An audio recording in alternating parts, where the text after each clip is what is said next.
What is up, everybody? Welcome back to another episode of Talk of the Tundra, your Packers podcast for the Gyro Step Podcast Network and the Blue Wire family. I am out of sorts. It has been a month since you've heard from this podcast. It's been a quiet month of the Green Bay Packers outside of Matt LaFleur talking about his coaching grade at the annual conference down in Florida, which I believe it's in Florida.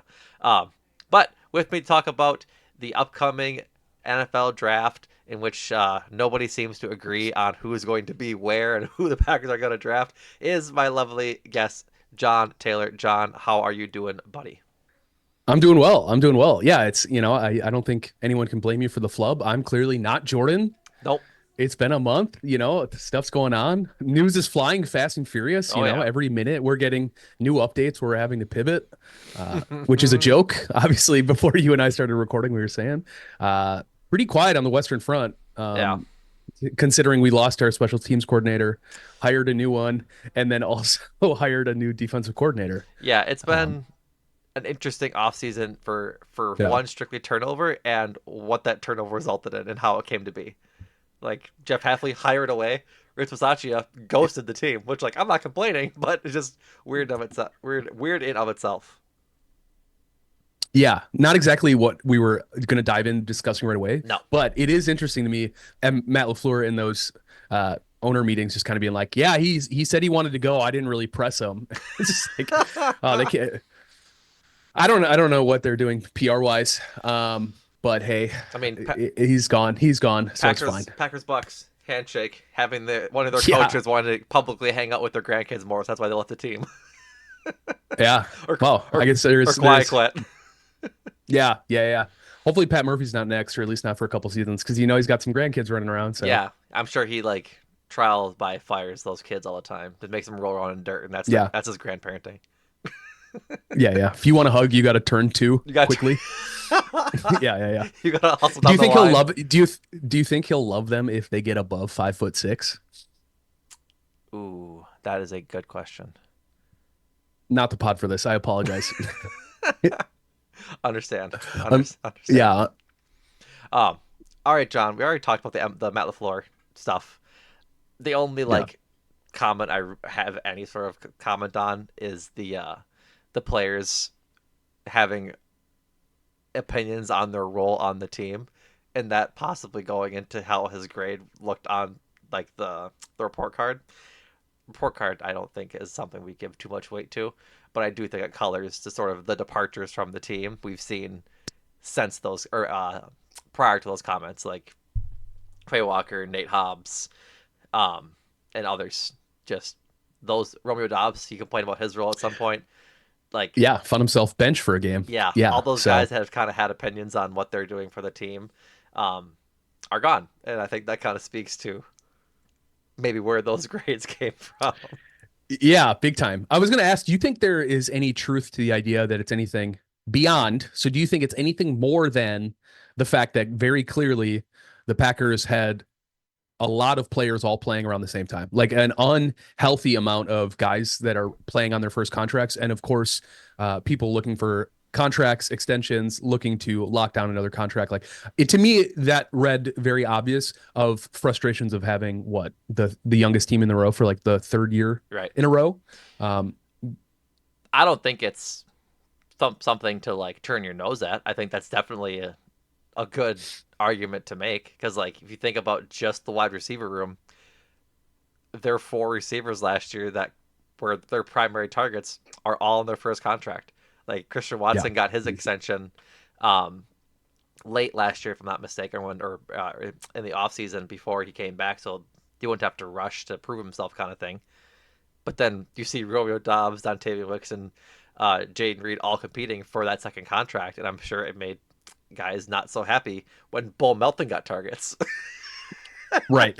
Yes, I could see how people might be getting frustrated about what their fit is and Right. what they can contribute. I mean, to Jaden Reed's point, he was out for most of the year. I Right. think if Jaden Reed can stay healthy, he's worth every penny the Packers should. For sure. If reports are that they're trying to extend him, Yeah. there was that report that came out. I don't remember who wrote it because it's been like a week or two now since Yeah. those meetings, but that Carl Brooks and Jaden Reed were like chief like contract extension conversations. And that makes sense to me. Yeah. You look at who they have on the roster after this season, and it gets really thin really quickly. So really you kind of have quickly. to start going, who are some people that we believe in that we can continue to develop? Yep. Like Carl Brooks screams that more for me than Jane Reed, but it's like if he can't stay healthy, can we lock him down and hopefully that gets sorted? Is this just who he is, and are the Packers happy with moving on because they've shown willingness to just keep drafting Yeah. and just develop. So time will tell. We will Yeah. see. But with that, you need draft picks to spend on players, and preferably good draft picks, of which the Packers have no first round picks either this year or next year. That is obviously Micah Parsons. So why don't we hop right into this draft? No, no first round picks, as I said. So their first pick is in the second round. I've done so many mock drafts, John. You think I would know the number off the top of my head, but now I do. It is 52 is their first pick. Yeah. Folks, the way that we are going to frame this pod is we are going to have second, third, and fourth round home runs, which means guys who tumble down the draft board that we are happy to take, who maybe received first round grades, for example, that fall to the second, that we'd be happy to draft. Expected players, like guys we think are going to be there that we would be happy to be drafting, and then stretches, guys who the Packers could have possibly gotten in the third or fourth round or so on and so forth that they reached for maybe a little bit early. And so we'll have three names for each of those each round, the second, third, and fourth. But we'll talk about a few other guys as well as we're trying to discern which players we want to be Green Bay Packers next year. So, John, you are the guest, so I'm actually going to let you talk about the first player in the second round. You can pick whichever one you want. I know Great. you got a big D tackle that you're a fan of. Um, Yeah. so I'll let you sort of tell us who you think your home run would be for the second round. Yeah. My number one home run, I think, is probably, and this is going to be counter to what you just said, Chris Johnson, the cornerback from San Diego State. That is also mine. Uh, yeah, I figured as much. Simply put, I don't, I think the only reason you're seeing a guy with the types of skills he possesses falling into the second round is because of the school he played at.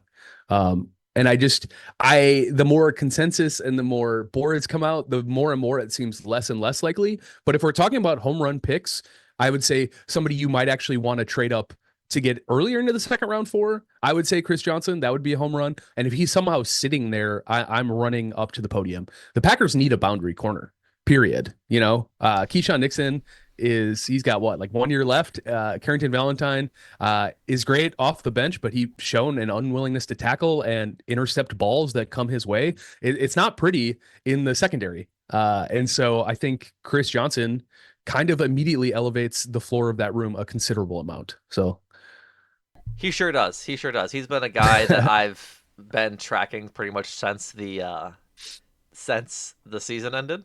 Like I started doing mock draft Monday in our Discord, and slowly but surely, week by week, he was more and more just not there, which is yeah, which is unfortunate. But yeah, I think that's why he's our home run. For some reason, if he does fall, I think, like you said, that timer, which is very very often dropping to the zero mark on TV, I don't think it would hit.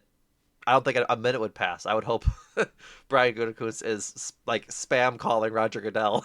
It's like, yeah, hey, it's me, Brian Gutekunst. I'm leaving you a voicemail. I would appreciate Chris Johnson from San Diego State, and then they hang up, and then he'd call back again and again and again and again because he really is, I think, the best corner, especially boundary corner that the Packers can draft at that spot if he's there.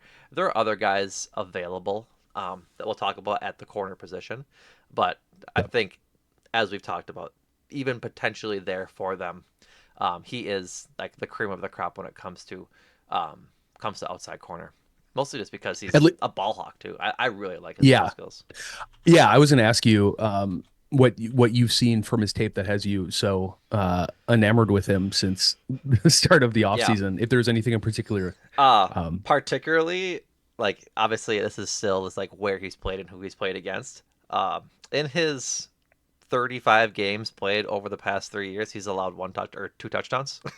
it's pretty good. Over the It's pretty good. course of quick math, 96 116, 124 targets. That's at least according to PFF's stats. So like that's pretty darn good. Grades out really well on PFF, but also just like he has a knack for the ball and is a pretty darn good tackler. Um, in Yeah, the I would in say Go I ahead. was.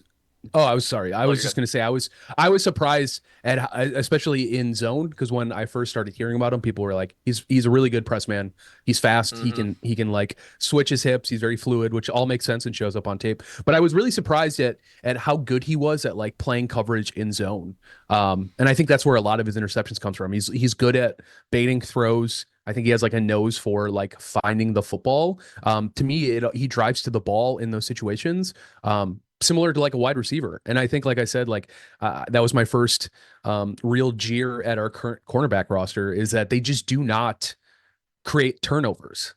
You can't be, it was like statistically hilarious how little turnovers we had for balls that were like thrown as like Yeah. catchable interceptions. So that's something for me that I'm really excited about. That being said, it's not like, I think he's definitely a better man cover than he is zone. Like I think Mm-hmm. he can do it, and I think like Jonathan Gannon, his 3-4 scheme, if we're really playing like four high dime packages like he's known to do, is not necessarily playing to Chris Johnson's strength. But I feel like sometimes you just got to go get the best guy around. And if Agreed. you only have the 1 second round pick after trading away your first round, it's like you kind of just got to go get the best player available. And to me, I think like if Chris Johnson is on that board, there's really not going to be any guys um, ahead of him that I would say would be like BPA for the Packers. No, God no. Um, the like the drawbacks that like the I don't want to say the few that he has because he has weaknesses like every player does. He's a little small, 6 feet, 195, according to the PFF's big board. Um, 21 and a half, so he'll be 22 come the season. I don't care about the age. I actually prefer guys a little older, given the state of the cornerback room. Like I don't need a project at corner. Like I want a guy that I know can play. Um, Mm-hmm. but watching his tape, like he really does drive on the ball when the ball is thrown in his area, and it's explosive. It kind of like jumps off the screen. He kind of reminds me a little bit of Jade Barron last year, where he is very rarely in the wrong spot, and he's always making a play on the ball. So I do really enjoy just watching him play, and like I said, a nose for the football. As I click off his stat page, he had 4 interceptions this year, one last year and one in 2023. So and only one dropped interception. And I think to your point, Carrington Valentine, fantastic value for the Packers as a seventh round pick. Yeah. He's not your starting cornerback too. He's just not.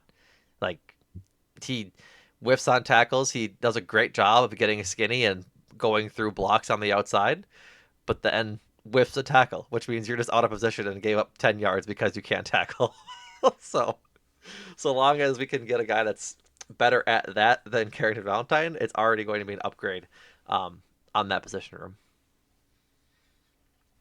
Yeah. Um, I'm right there with you. yeah. Any other just like brief home runs you want to pick, like Um, less than home runs if they're still there? the Packers had a top 30 visit with Christian Miller.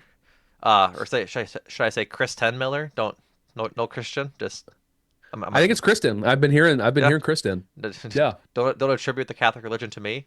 I am it is Kristen. The interior D lineman from Georgia. I think P or Dame Brugler's big boy or the Beast had him at like the second or third D tackle in the draft. So if Hmm. somehow, some way he falls to he's a third for Dame Brugler. If he falls to the second round, I think that is just an absolute monster pick. Um, Yeah. just because again, D tackle is in need for them, and so if they can honestly like get another Georgia player and pair him up next to Devontae Wyatt, maybe Carl Brooks' extension kind of falls by the wayside a little bit. Because I think Devontae Wyatt is also an extension candidate for them, and so if they can get two solid interior D linemen to really shore it up, and hopefully let the edge rushers, whoever they may be, and maybe they draft a couple, kind of come into form, that'd be honestly preferred. Yeah. I'm with you. I think Kristen Miller shows you everything you want on tape. The big thing is he didn't do any athletic testing at the combine or Yeah, at his pro day. yeah, You know, and there's just a lot of pressure on that 50-second pick. And if he falls to you, I think you take him. yeah. I heard some people saying that you should move capital to like move up for him, and I just don't think. I don't know if the Packers are interested in that kind of risk profile. Just not Yeah. getting guys. They're very clearly they don't use RAS. They make that very clear, but they use something very similar because Yeah, they it's said. pretty always it's pretty much always obvious. But I think the tape speaks for itself. He's figuratively and literally a dog on the field, or at least he was. Yeah. And I think that's like an obvious choice for the Packers. My problem is, like you said, I don't think there's a ton of high end talent defensive tackles in this draft. Hmm. You're talking about Lee Hunter, who tested terribly. You're talking about Kristen Miller, and then you're talking about the guy I would bring up as an honorable mention, Yeah. which is Caleb Banks. He's somebody that I just want to take a time to highlight, just because I think he's good. I mean, he's big. He's a dominating presence in the middle of the field. Yeah. And I think that matters. I think like really when you look at what he can do on the field, he's big, he's long, he's powerful, and that's like an imposing part of his game. I think he's not great at shedding blocks, and you'd like to see more production Hmm. for how dominant he is at the line of attack.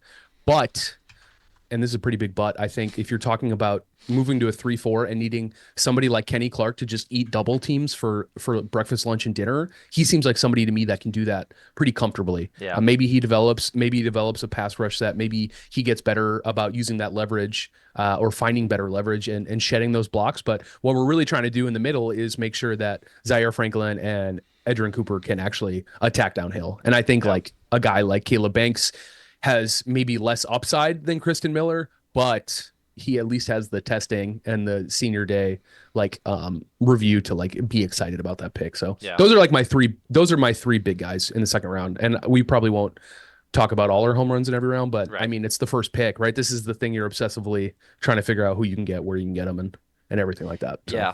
I liked Caleb Banks's film when he was making plays. To For him, I saw a lot of getting to the backfield and then kind of just like whiffing, which like I'm glad you're getting there, right? I'm glad you can for a 6'6", 330 guy. I'm glad you can get skinny and get through blocks and or just bull rush your way to the backfield and get there. I just need you to be a little better wrapping up and making and finishing the play essentially. But I'm sure if you showed that on tape in college, he'd be a first round pick for sure, and not the graded second or third round guy that he is. mhm. But no, I agree. Yeah, I agree that he would be a good pick there. yeah. And also he has a foot injury too. I mean, Yeah, he he had an injury. Maybe it wasn't a foot. only played 3 games this year. Yeah. Which, who's to say he wouldn't have declared if the NIL wasn't what the NIL was Right. last year. But it is a point. So you can't necessarily flag Christian Miller for not Yeah, testing and those concerns and not discuss potentially what's going on with Caleb Banks. that's So right. yep. Are you good with Chris Johnson as our second round home run pick? Oh yeah. Yeah. Perfect. Absolutely. Absolutely. Um, Moving on to sort of our expected pick for the second round. I'm gonna go back to corner. Um, Mm-hmm. Davison Igbinosun. Hopefully I said that right. The corner out of Ohio State. Um, Another guy that has tape and stats that kind of really jump off the screen when you're watching him play. I think the only real reason he is going not in the first round or not anywhere you would expect him to go based on his stats is he has a lot of penalties. Another outside corner. Um, Yeah. 5 touchdowns allowed in 2023, 2 in 2024, and none this year. 2 interceptions this year and 2 last year, none in 2023. Like I said, primarily outside corner, playing over 500 snaps this year, 676 last year, 650 the year prior to that. Um, but a guy that just plays the role. 6'2", 195. I've always been of the mindset that if my corners are taller, they're just going to be better. Like Jair is was as good as he was because he was a dog at corner, but there's nothing Jair can do against like the the biggest best receivers, right? You think about Yeah. like Drake London, I think is 6'4", 6'5". He's just giving up 7 inches off the rip, and Drake London has the privilege to jump with his momentum and go up and get a ball. Jair has a hard time jumping and turning and find the ball to even defend balls, right? And so, um, 6'2", 195 for Davison, Igbino's son. I'm trying to open PFF quick so I can check his penalty numbers. I remember they were not good, um, for his I think it was 2024 season. Yeah, I can tell you, he's flagged a combined 16 times in coverage over the past 2 seasons. But I think a to number be of those fair, were in 24. yes, 12 of them were in 2024 and 4 of them were last year. So Yeah. if we're you know decreasing exponentially, then we're talking about one and one third penalty in the Yeah. pros. Um, I have a couple I friends who don't. are Ohio State fans, and they said in training camp I'm pretty sure they made him play corner with boxing gloves like all training camp. Yeah, makes sense. Yeah, I like Davidson. I could be better at saying his last name, so I'm gonna forego that this time. I actually feel the opposite as you. I just think like looking at Packers metrics, 6'2", 190 feels small to me. Like it feels too lean for the Packers. They're like, I think people are getting excited about the idea that Benjamin St. Juste is gonna like revamp what they're looking for. And I just don't think it's true. I don't think they like guys this lanky. Like for how short Jair was, he was like cusping their height and their weight thresholds, like things he barely missed both of those, and they were willing to let that go given his tool set. Mm-hmm. I think one not barely hitting 190 at 6'2" is uh maybe a concern. I also agree that I should say I agree with you already. You can put him down as expected. It seems pretty obvious. It's like I don't see his stock rising to get to the spot where he would be taken before 52. And when sometimes I think as Packers fans, we do this beautiful job of like talking ourselves out of things that just make sense. Mm-hmm. And I think this is like one of them. Yeah. It's like it's like solid value for the pick. There is no value added. I don't think it's a bad pick. I definitely wouldn't put it in the stretch category. I think if I was sitting around on Friday and saw that they chose Igbinosun, I would go, great. On to the next pick. Uh, and that's just because, like I said, like I'm not overly blown away by anything. I like his physicality. I always wonder how well physicality translates in a league where everyone is bigger and stronger than you, Right. you know. And he's naturally not dense, which is something the Packers really like. So They do be um, liking the dense boys. That is for they sure. like the dense. They like the dense boys. So um, uh, if he can get his penalties in check, if they think that they can get him where he needs to be in terms of Mm-hmm. producing on the field, I'm all for it. I will say when I was looking at the list of corners, to me, I was thinking I would rather just wait until a later draft pick and try to find value elsewhere than him. Yeah. And I think that's why he's like perfectly expected because it's just kind of like, well, the Packers are just going to be happy to have an answer in the cornerback room Yeah. and and move on. So, Um. Yeah. I'm putting Davison down for the expected. I'm very yep, happy with that. Um. great. My reach. We'll talk about two reaches here because there's been a lot of chatter on the second reach down here. Or stretch. My Yep. apologies. We agreed on stretch Yes. because reach has a negative connotation to it, which we don't want to assign to these guys. Um. My stretch is a guy I've looked at. I think like Chris Johnson. I think every mock draft that I've done since the end of the season. Deny Dennis Sutton out of Penn State, a 996 RAS score, 8.5 sacks the last 2 years, and fills a need. Right, like Micah is going to be the bell cow when it comes to the guy getting sacks. But with Rashawn Gary getting traded to Dallas and Kingsley Enagbare signing with the Jets, they're kind of left pretty thin at edge rusher. And as much as we want Lucas Van Ness to be the edge rusher of the future and be that impact player, I'm not going to expect it, frankly. Like, we just haven't seen it in the 3 years that he's been there. Like, I'm just not optimistic going into year 4, and you need some sort of answer there. You can't rely on Micah Parsons to do all of your edge rushing work. It's just not sustainable. And so, he's a Penn State guy. That would probably make Micah Parsons pretty happy to have one of his fellow Nittany Lions there in Green Bay. And I just think he's a darn good edge rusher for what you can get for value in the second round. Um, the only like drawbacks that I saw when I was looking at his tape, he like Rashawn Gary took really looping routes to the quarterback sometimes. Like he's taken big arcing loops that allow for some pockets to be stepped up into. That's not the right grammar, but you know what I'm saying. And Yeah. if he just works in more moves and learns a bit more of a bull rush, I think he'll be just fine. But uh good tackler and is, like I said, often in the backfield causing havoc, making plays. Would get a little lost in the run game, but I'm not too concerned about that at the moment. Um, and I just think would be, like I said, it's a stretch. I think he has.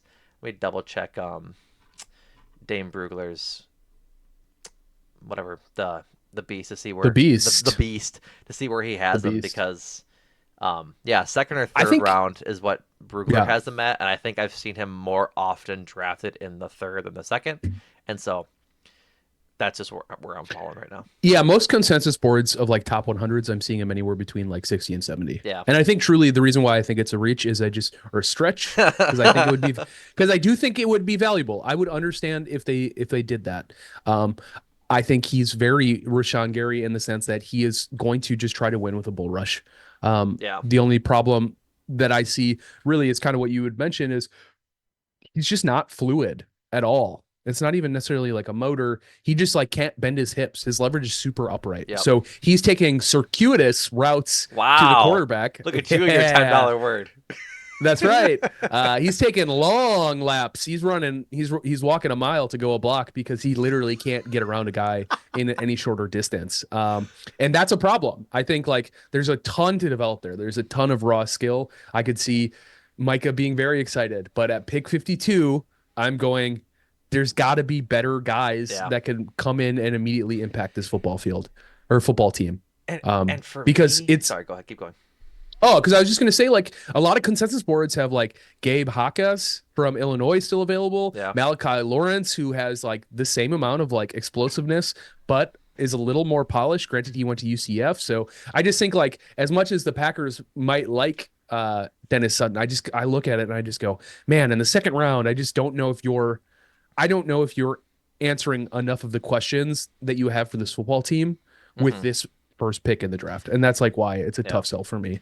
My concern is, I guess, how I'll put it, is I don't like the later edge rushers. Like once you Yeah. get into the third round, it's Romello Height out of Texas Tech, it's Max Llewellyn out of Iowa. I don't want an edge rusher out of Iowa ever again. Like I Yeah. just don't. Yeah. Until Elvian figures it out. Yeah, I'm Yeah. pretty good on that as well. Um, Yeah, it's I don't know. I just don't know I how they don't. address it without addressing Yeah. it in the second round. Because like Yeah. there's some value to be had at corner in the later rounds. There's guys there, but Hmm. it's Yeah. not Trade there for back. edge. Yeah, Honestly, it's not sexy, but trade back to the mid 60s. Get him.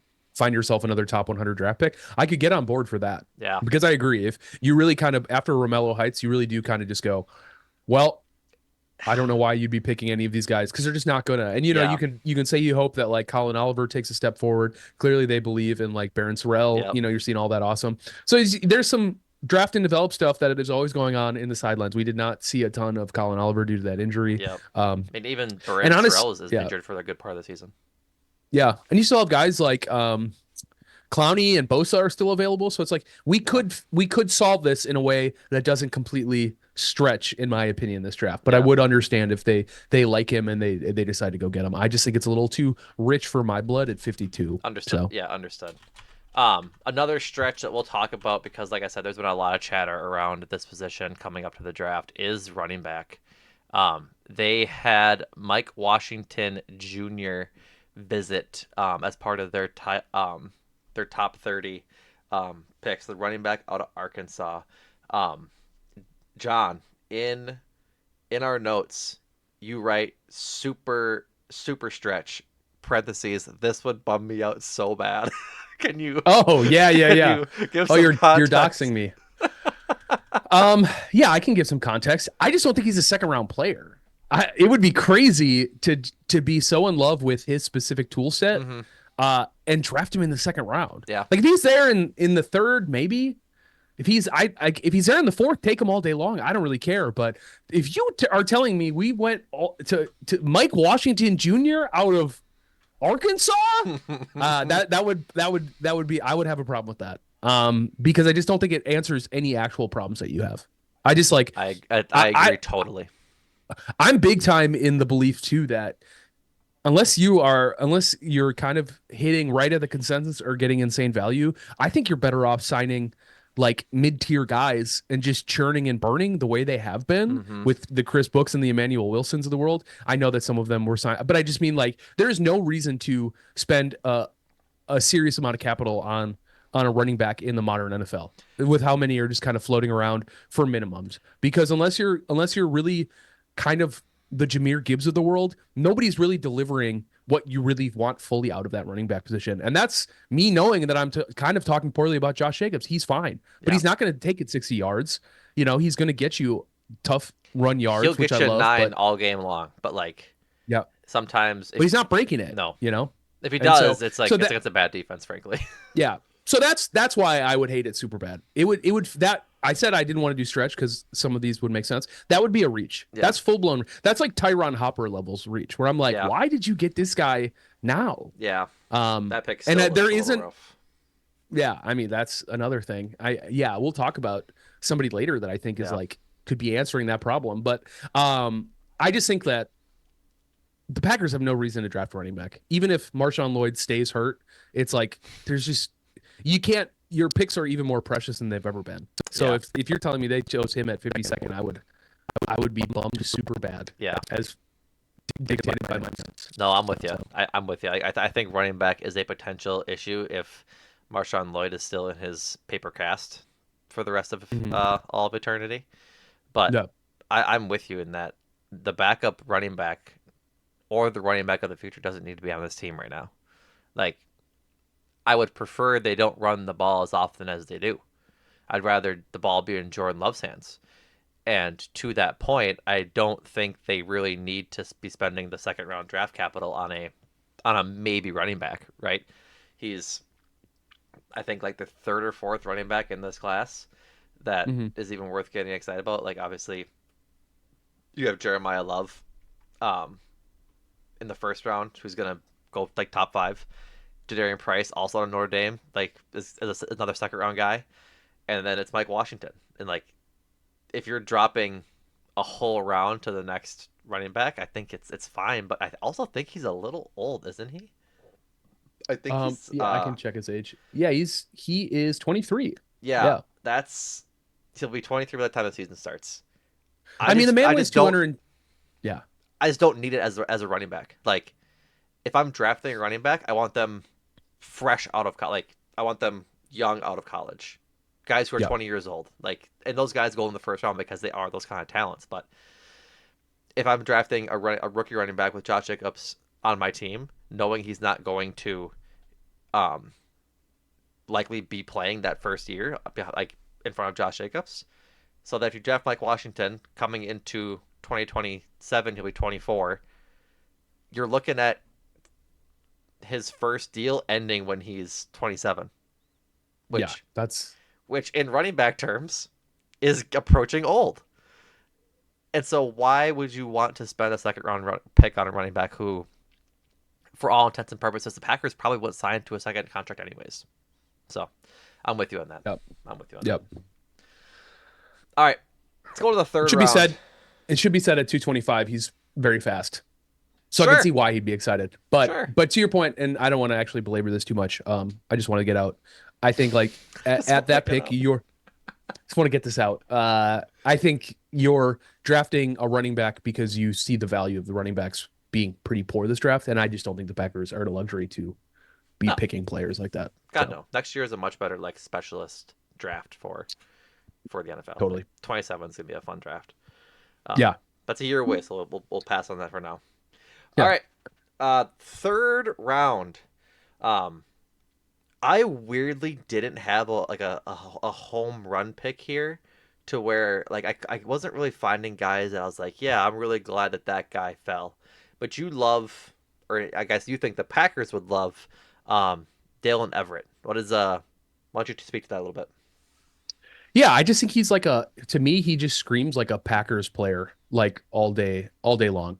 Um, to be a little peek behind the curtain, I actually think he's to be expected. But I Okay. do like him a lot. So we can have a conversation about where he wants this to fall. I have a different home run hitter on my opinion. I just think he's like always around the football. Hmm. Um, he has like 10 passes defensed, an interception, and like a fumble recovery last year, looking at his stats, two forced fumbles and three interceptions in 2024. So he's answering that question that we talk about, which is how do we get guys in who can actually meaningfully create turnovers and help Hmm. the turnover differentiation? I think he's a very fast and explosive athlete. He ran what, like a 4.38, 40-yard dash, which puts him like what? I think in like the 95th percentile, if I remember what his RAS was. I'm looking at it right now. Um, It's loading. yeah, but his Yeah, size is 95. ideal. You're talking about like 6'1", so beating the lanky allegations at 195, but he's like really dense. You can see it. He's solid. And to Yeah, move that fast while having that much mass, that's something the Packers really like. yeah, Um and I think he's clearly a better press man cover than he is zone. hmm, However, it's boundary. You want to press even if you are going to be in zone. There's shades of that yeah, in the game defense, and I think he's good enough at blitzing. And I think he's an answer to a problem they also have, which is he's really good in run yeah, support. Um, so I think he's just like kind of a Packersy pick like all day long. Like I think like when you talk about see ball, get ball, I think Dalen Everett is a third round pick for the Packers for that. Um, yeah. I'm down if that's the case. He's also a Georgia cornerback, and they've already drafted one of those before, so they're not yeah, afraid of doing that again. and he's doing pretty good again, right? So Yeah, I don't think yeah I don't think that should persuade or dissuade. Eric Stokes got injured, and his speed was his biggest asset, and I don't yeah, think that's Dalen Everett's game. I think yeah, he has like a way bigger uh use of like the tools you want to see out of a quarterback earlier. And I think that would kind of probably land him into probably a starting role. I think he beats out. I yeah. think it would not be really hard to beat Carrington the likes Valentine and of yeah, yeah, or I yeah. mean, or Keyshawn Nixon for that matter, but that's Right. a different Yeah. conversation. Yep. If he's your expected, I'm gonna give my expected. I want to come back to your home run. Yep. Um, my expected is Grayson Halton, the D lineman out of Oklahoma. I I frankly love his game, and I'm gonna keep saying this as we talk through this because it just is the truth. I keep seeing him in my mock drafts and being like, I'll just take him. Like, I just Yeah. love what he brings. Um, he is really really fast off the line as I pull up his RAS score, and like you can just tell that he's fit for the game. An 8.44 um, RAS score, and then eventually this will load, and I'll be able to tell you his 40 time. 4.82 as a 6'2", 293 pound man. But therein lies the dig, right? He is Yes. 6'2" and a half, um, under 300 pounds. That's not a Packers D tackle. It's just they like their middle interior defensive linemen to be big, bulky guys, and like just like most of the NFL does. But um, when you watch his tape in a similar fashion to Caleb Banks, he's always in the backfield. But for me, Halton is always like um, finishing his plays.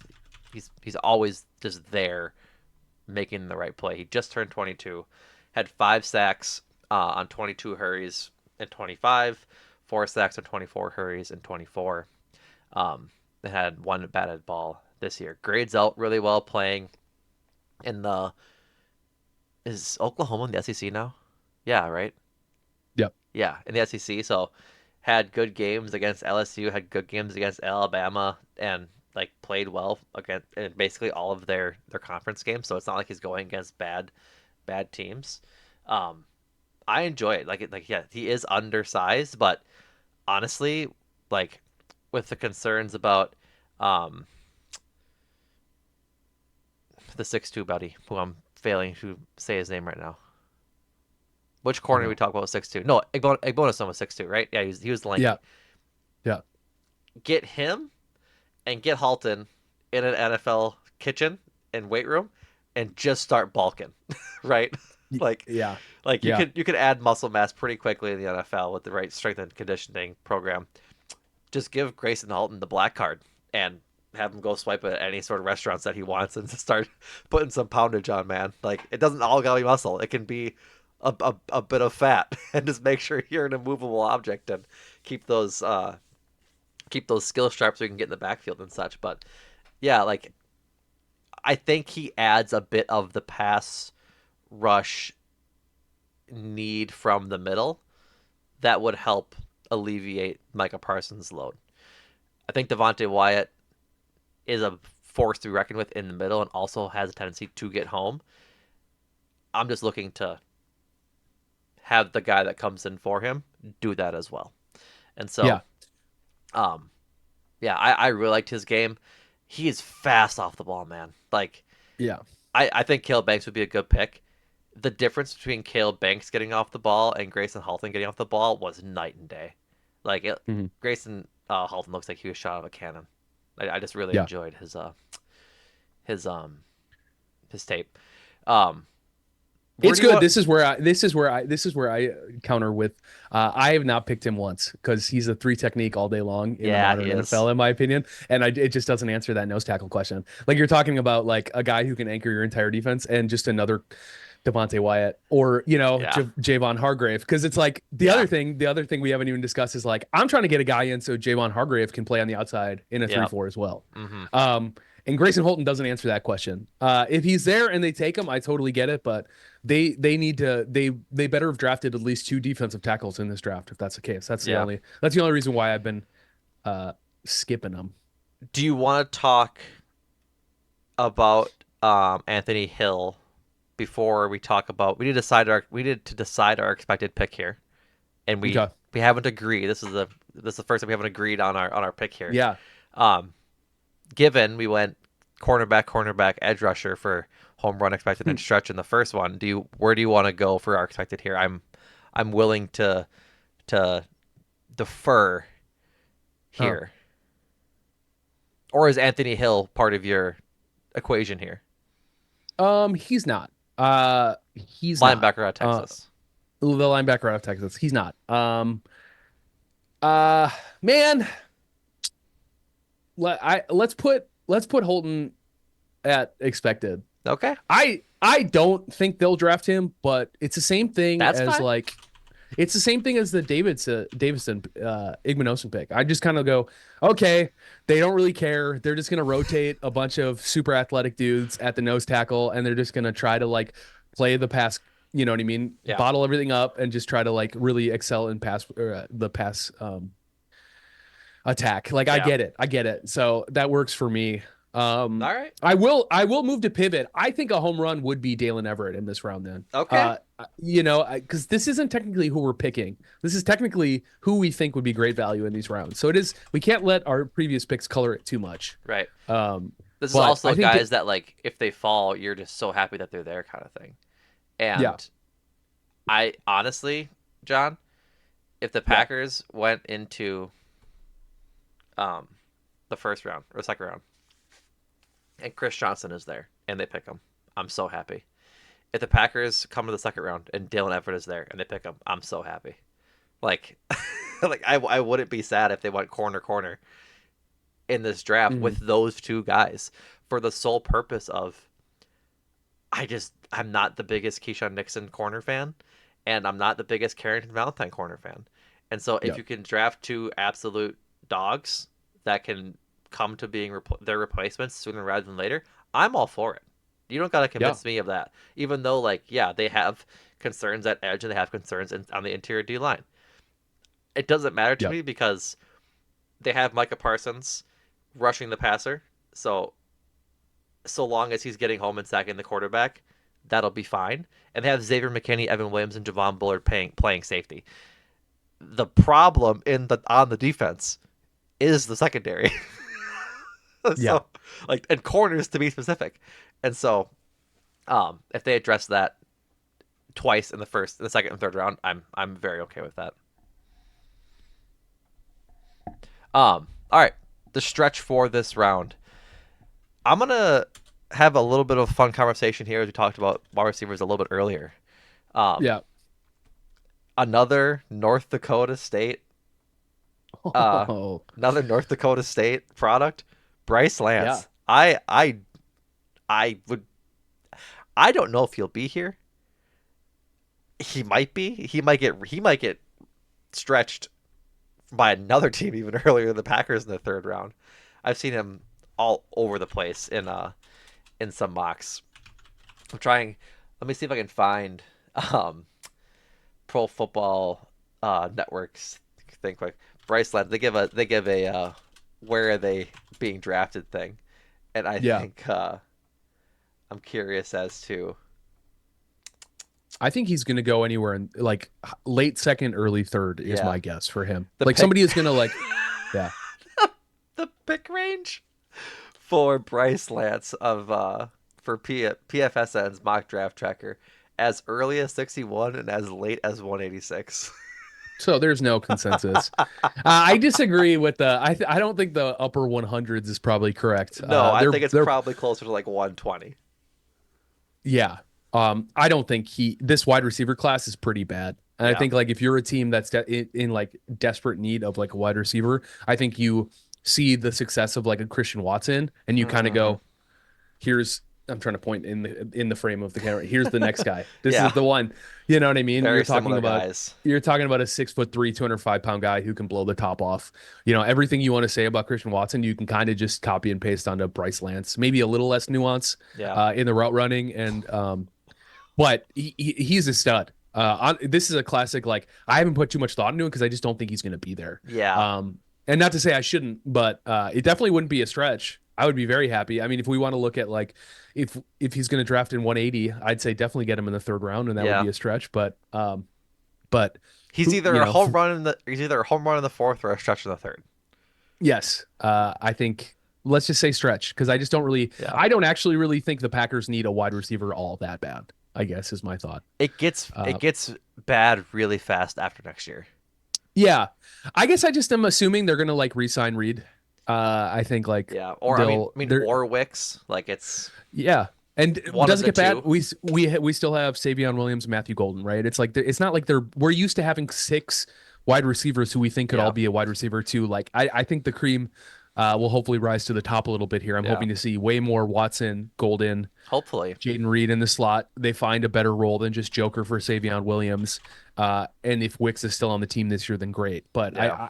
I don't think they're as bad off as people seem to think, only because his production was pretty poor.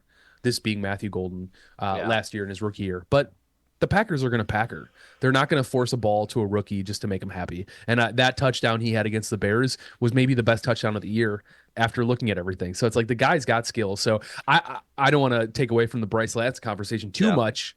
I understand that with the invention of Spotrac and Ken Ingles, we can really doom and gloom about the team in 9 years.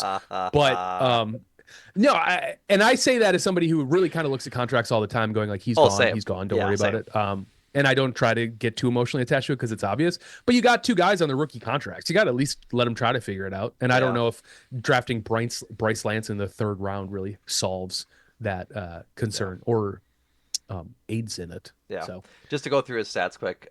yeah, please. 24, 75 catches on 99 targets for 1,069 yards and 17 touchdowns, Nuts. which is absurd. Of course, he plays in the FCS, but that's still insane. 2025, 13 games played, 51 catches on 69 targets, 1,079 yards and eight touchdowns. So a down year for him touchdown wise. Um, but yeah, he's a monster. Yeah. Contested catch rate is super good. He had 8 of them this year. Only 3 drops. Was fifth in the NCAA with 16 deep catches. Um, yeah, he's just your prototypical X receiver, which was like I agree with you. Like I don't think they'll one he'll be there. Two, the Packers will draft him because he kind of just does copy paste Christian Watson, who I think they're kind of married to long term. Even though he only has this under contract this coming next year, I think they're going to try to work through that with him this offseason or whenever to have him be a Packer long term, so long as he stays healthy, kind of thing. So yeah, I'd be happy with the pick. I don't think it happens though. Yeah, I think they gotta lock in Christian Watson to something a little less than the Alec Pierce contract before the season starts because the Correct. money's only going up. The And money's only going up. This yep, is the kind of the last time you can kind of jab him in the ribs and say, "Hey, you're injured." If he puts out another season like he did last year, he's gonna blow the especially market. right, Yeah. especially because he had a year last year when he played like not a full season. Yeah. Yeah, I mean he produced the way he did after missing what the first 3 games after. I mean he's a freak of nature, and it's one of those things like he might miss a couple 3-4 games a year. I still Yeah, think the value is through the roof there, agreed. because think about the offense when he's not around. So Agreed. Agreed. um, So, all right, let's move to the fourth round. Let's go through these cool. quick before we do a mock draft at the end of this to blow Oh through yeah, that. Um, your home run for this pick. I'm with you on either Malik Muhammad or Caleb Proctor for the home run in the fourth round. Malik Muhammad, a cornerback out of Texas. Listeners, if you can recognize this, the Packers need corners, and we're yeah, trying to put good corners on the Packers as often as possible here. yeah, yeah. It's not if, it's when. I mean, that's really the whole exercise. It's not, it's when the Packers take a cornerback. How is the rest of the board going to shake out? That's Yep. I don't want to. Yeah, that has literally been my entire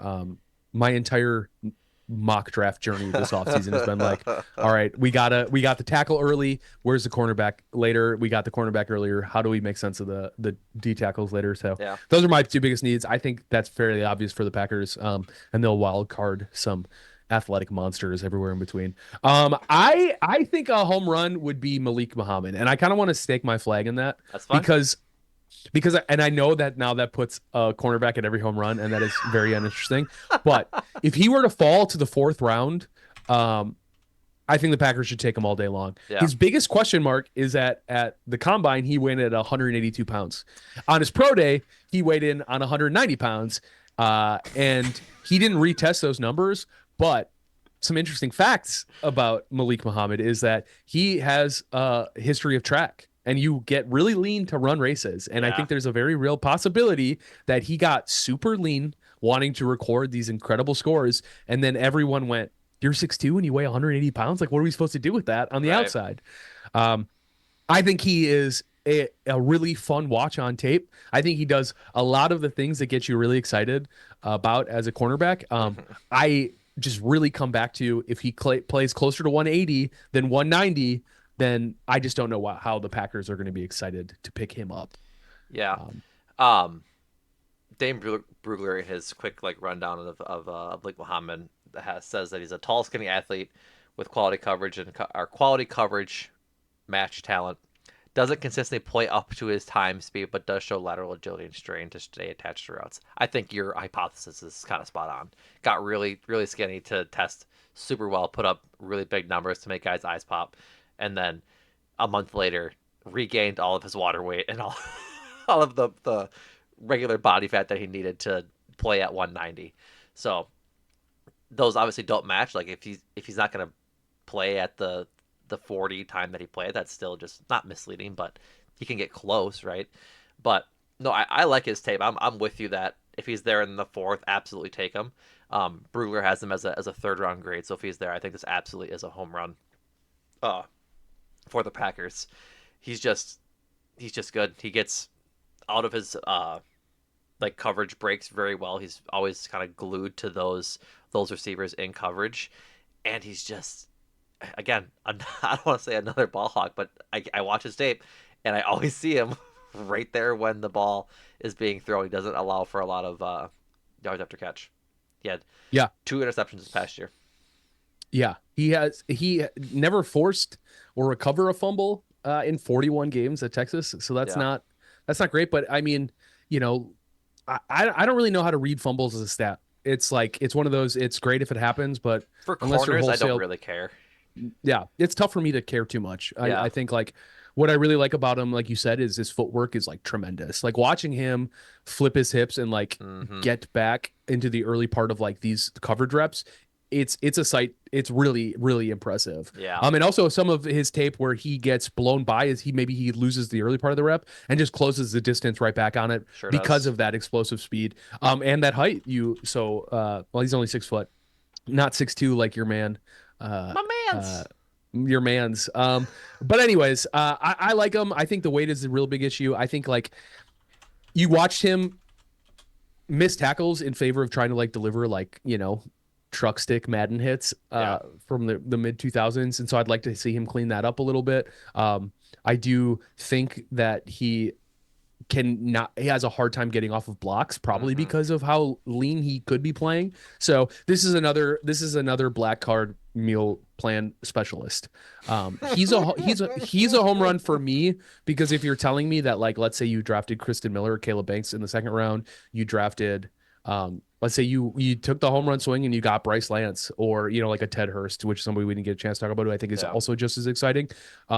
I think getting Malik Muhammad in the fourth to answer a cornerback question is I would be very okay with that from Yeah. a Packers standpoint. So that's Yeah. where that becomes a home run to me. He's got his deficiencies, but in the fourth round, so does everybody else. But you look at the Romeo Dobbs of the world, Yeah. and the Kingsley Anibaris of the world, like Goody Cooks in the fourth round. He So I does. think this is a nice little candidate for that. So I think this is where I lean like I'm okay drafting Dennis Sutton in the second, because you look at these guys that could be in the third and fourth, right? yep. And if we can find a quality corner there, obviously it doesn't always work out that way. You kind of get left with just like shrugging your shoulders, wondering why did we take Igbanusan or whomever in the second, knowing that we didn't get Malik Muhammad, we didn't get Dalen Everett in the third or fourth. Um, but like there just are corners that can play here in these later rounds. But I'm with you. I think he's um, a very good pick. You had him as a home run here for the fourth, but I think it's going to be expected. I like Caleb Proctor for the expected here, the D tackle out of southeastern Louisiana. What looks like to be the Lions on the RAS card. Yeah. Um, John, I think I have a type. I like What's your type? undersized interior D tackles. Yeah, fair enough. 915 RAS score. He ran a he ran a 4.7940 at 6'1", 290. That boy can move. Yeah. That is a lot of weight going a lot of miles an hour. Um, the Dane Brugler's takeaway, which is very funny. Proctor lacks ideal girth and will need to prove himself versus NFL size, but his athletic traits, passion, motor, and elite intangibles are NFL qualities. He's worth a day 3 Y- gamble, which I think he'll be a day 2 gamble if anything. But one of the strengths that Brugler had said, scouts say he's quote the hardest worker and best conditioned player in the team. Quote, hardly any bad weight on his frame. So like if you're just 290 of pure muscle and you're putting that muscle to work, I don't have a problem with you being 10 pounds uh, undersized. Yeah. Maybe you can find 10 pounds in cheese curds laying around Man, Wisconsin. I would hope so. That sounds like a Yeah. dream. It should be pretty easy. I agree. You look at his tape, and it's something where it's like it's very clear he has like incredible burst, like elite level burst off the ball. Like he is moving downhill quickly. And it's not just like twitchiness like at that point. I Yeah. think he's like he gets into the gap quickly, which I think is awesome. Mm-hmm. And I think something that I think would help in his undersizedness, like you said, his pure muscle, his upper body flexibility and bend is great. And he has like powerful punch to throw his opponent's side of force. And I think he's got like a ton of ways to um, challenge linemen. I think like something that I think like the Packers have not done a great job as is drafting players who can actually besides converting speed to power, effectively play chess against linemen. Yeah. I think that's been a huge problem with our defensive line. Hmm. And I think Caleb Proctor probably could do that. It comes back down to, is he a nose tackle? He Yeah. reads more nose tackle to me than like a Grayson Halton in terms of just like looking at the way he plays. It's like he's going to be undersized, but it could be more of a Colby Wooden. Like, can you Hmm. put some weight on? Can you fight for your life? And we'll send you in on third downs and see what happens, right? It would be answering the nose tackle by committee. That would be the answer to that question. But he's somebody in the fourth round. Yeah. Uh, I think it's a home run. I think it would be expected. He's a fourth round talent. He went to the Packers, and it fills a need. Like it's pretty plug and play as far as I'm concerned. That works for me. I'm down for Cool. putting him there if you're good by it. Yeah. Um, our stretch. Do you have any candidates? Because my only Um. one. Sorry, go ahead. Yeah. Oh, I was gonna say my only stretch is and I'm curious to hear yours before I give my answer. Is just a guy I would hate if they drafted in the fourth round. I'm like, if you're reaching for players, I'm gonna be pretty bummed. Um. My So only let's one was Charles Demings, the cornerback out of Stephen Austin. They had a visit with him, I believe. Interesting. Um, I believe it or not, another corner. Um, Another one. yeah, he's pretty bad against the run and even worse in zone, but has good coverage grades. Had 4 interceptions this year to 1 touchdown. Plays for Stephen F. Austin, so he's not going against the best talent. But um, I didn't watch much of his tape, but I do think that he's got some stats to be looked at.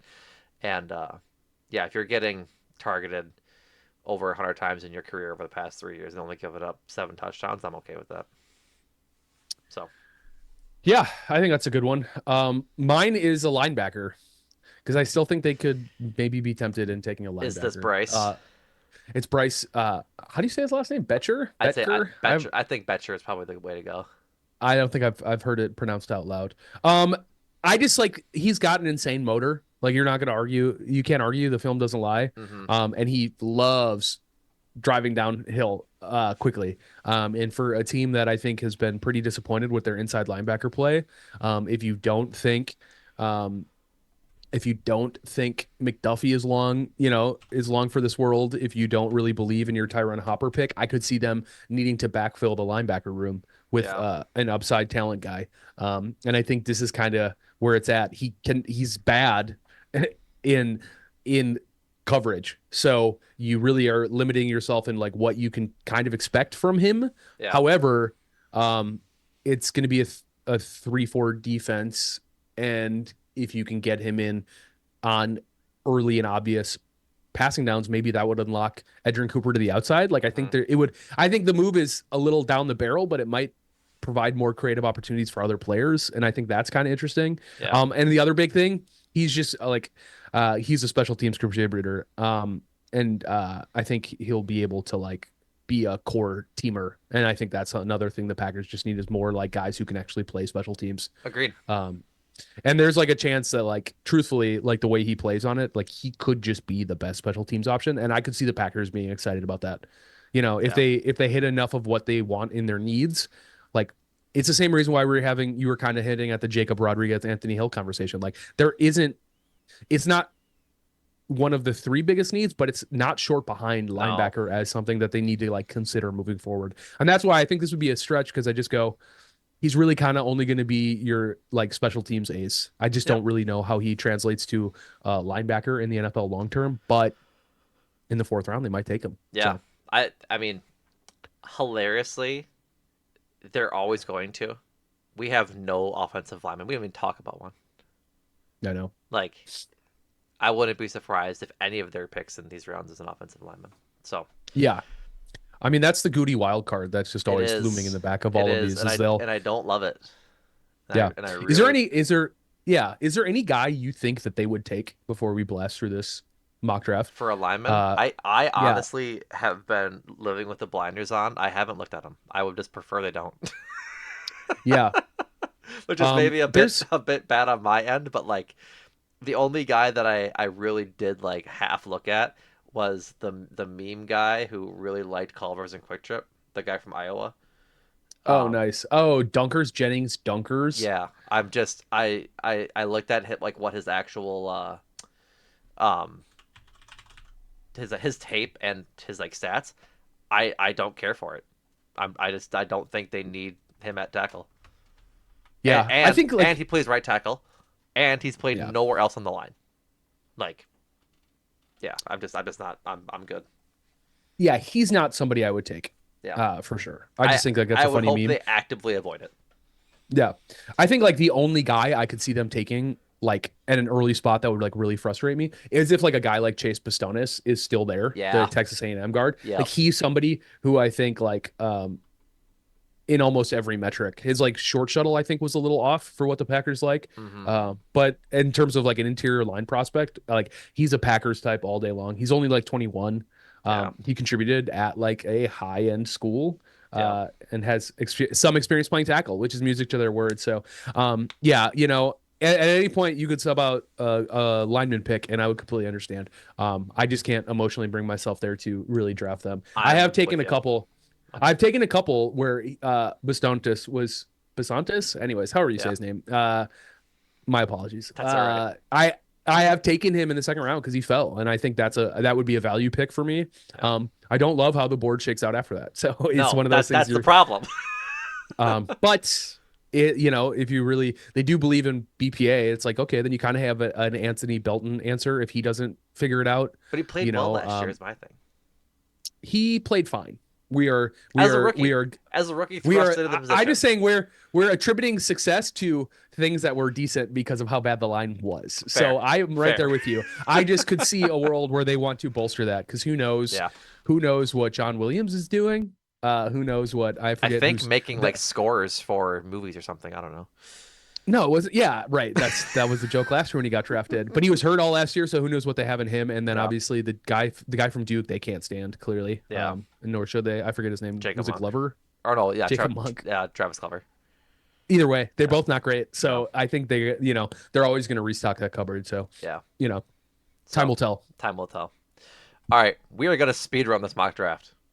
Let's do it. We've been doing it a million times. I So, know. Where's the start button? It's going. All right, perfect. all right. Full disclosure, folks, we did this. I ran this to make sure it worked on the screen, and Chris Johnson was there. I'm not doing trades. Yeah. Look who's Oh there. boy. Look who's there for us right away. Is Yeah. Chase Pasantes or Dang. Caleb Banks? Uh Yeah. oh, this is a. I don't like how this shook out. Yeah. They kind of If it got. were me, I'm going Caleb Banks at 56. It might be a little bit of a reach, but I'm fine. I still think he's one of the top three best. I mean, he is one of the best D tackles in the class. So Yeah, I'm down. cool. I'm down with that. Yeah, Lee Hunter, man, I cannot get behind that tape. Those scores are too terrible to think. Okay, so this is interesting. I did not think. That well, here's Big Bonus son. Yeah, yeah. Are you fine What there? else we got? Dominic Um, Orange, Justin Yeah, we Jolly, didn't even really talk about Gerald Big Jackson. Citrus. Yeah. Well, we already got our D tackle, so I think you'd probably have to go. If you're telling me we got him in the third round, I'd be excited about Davison. Yeah, So I'd say do it. Yep. love that. Fourth round. Ooh, don't love a lot of these options here.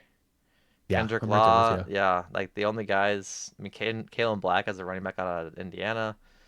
Yeah. We got our uh, corner in Devin Moore. Don't need Yeah. him. Charles, yeah. This is a bad shakeup. What kind of D tackles do we have right now? Because this is a spot where I'm like, maybe there is like a Renee potential. Conga out of Louisville. He's a projected Yeah. round 7. He's got a already in the fourth round here. I'm not really sure how that shook out, but Well, you're looking at linebacker. I was in D tackles no, specifically. Wait. he's a Renee Oh yeah, Conga you're right. is a D Sorry. tackle. What do you You're mean? sorry. The mock is very small on my screen right now for I'm the sorry. record. But it's all good. It's all good. Um, yeah, I don't know. I'd say Devin Marshall. That seems pretty clean, honestly. All right, It's a little early, but that's all this right. is that conversation. Yeah, I think they need to get two cornerbacks in this draft. That is like the only thing I'm positive of. yeah. Um, Jake Slaughter, center. I like him as a center. I did like to watch a little bit of his film. Yeah. I'm hearing a lot of weird buzz about Stribling. Speaking of wide receivers, any thoughts on him? Literally zero. Yeah, fair enough. Take Slaughter. I mean, They resigned not Josh Myers, Sean Sean Ryan. Ryan, Yeah, is he going to be a long-term answer, or that's a did great we sign question. him because he was in there, That's a you great know? question. Um, I don't even know here. None of these guys Yeah, are ever there. Do you want to take Bryce Botcher we might as well. in Let's the reach. in the Let's, sixth? yeah, I mean, if he's still there, then fine. You Yeah, know what I mean? That's like one of those, like, I'm not going to be upset about that. yeah. Um, I do enjoy this tight end out of Wyoming. yeah, he can't block to save his life, Yeah, but I do pick him up a lot because I'm I think he's I'm like a move tight end I'm for picking sure. him if they get off of Luke Musgrave. Yeah. That's where I'm at. Well, they won't, they're not going to extend him. He was kind of a bust. But you So know it's what I like, mean. that's like, yeah, no, for sure. I just think it would make sense to get somebody else in there pretty quickly. Xavier Harris has absurd off the field issues, Yeah. and he's here in the seventh round, but he's a D tackle. Yeah. I mean, do we think he'll actually get taken with those off the field issues? That's like my one. Yeah, I really don't think so. Yeah. So, I don't know. um, It's your I'm pick, just seventh picking round. James Thompson Jr. So There it is. We got a B. I love that for us. So, Yeah. all right, folks, that does it for this episode of Talk of the Tundra.